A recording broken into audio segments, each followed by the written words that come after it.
সবুজ আর হলুদের মেলবন্ধনে প্রকৃতির বুকে গড়ে উঠেছে এক ব্যতিক্রমী কফি হাউস।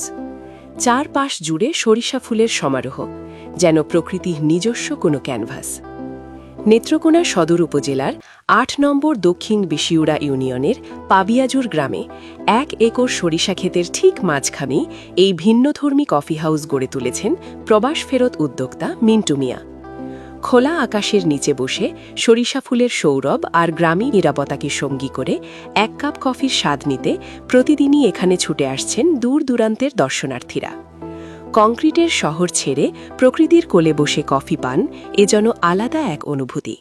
শান্ত পরিবেশ আর খোলা মাঠ মনকে এনে দেয় প্রশান্তির ছোঁয়া।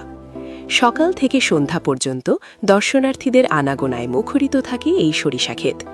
কেউ ছবি তুলছেন, কেউ পরিবার নিয়ে কাটাচ্ছেন সময়, আবার কেউ নীরবে উপভোগ করছেন প্রকৃতির সৌন্দর্য।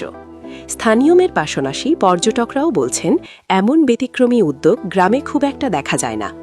এটি গ্রামীণ পর্যটনে যোগ করেছে নতুন মাত্রা। মিন্টু মিয়ার এই কফি হাউস আমার এখানে আপনার যদি অগ্রিম বড় পার্টির কোনো অর্ডার থাকে তো অর্ডার আমরা লই। ধরেন হাঁসের মাংস, গরুর মাংস, ধরেন 10 জন 20 জন 30 জন করে লোক অর্ডার দিতে হবে, সবই পাওয়া যায়। ন্যায্য মূল্যে সবকিছু পাওয়া যায়। মানুষের সমাগম ইনশাল্লাহ ভালোই, যেহেতু আবহাওয়া ততটা ভালো না, তবে অবশ্যই এই আবহাওয়ার মাধ্যমে অনেক মানুষ আসতেছে আয়সা। প্রকৃতির সঙ্গে মানুষের সম্পর্ক যতটা পুরনো, ঠিক ততটাই গভীর এই উদ্যোগের গল্প।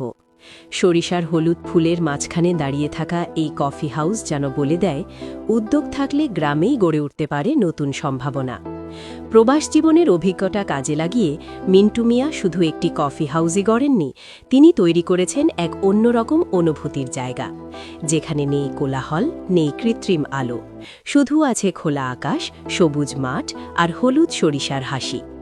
দর্শনার্থীরা বলছেন, এখানে এলে মনে হয় ব্যস্ত জীবনের সব ক্লান্তি কোথাও হারিয়ে যায়। 1 কাপ গরম কফির সঙ্গে প্রকৃতির এই নিবিড় সান্নিধ্য মনকে এনে দেয় আলাদা প্রশান্তি। স্থানীয় যুবকরাও দেখছেন এই উদ্যোগকে নতুন চোখে। অনেকে বলছেন, এমন ব্যতিক্রমী পরিকল্পনা গ্রামে কর্মসংস্থান ও পর্যটন দুটোই বাড়াতে পারে। সরিষা ক্ষেতের মাঝের এই কফি হাউস আজ শুধু একটি আড্ডার জায়গা নয়, এটি হয়ে উঠেছে স্বপ্ন দেখার এক অনন্য উদাহরণ।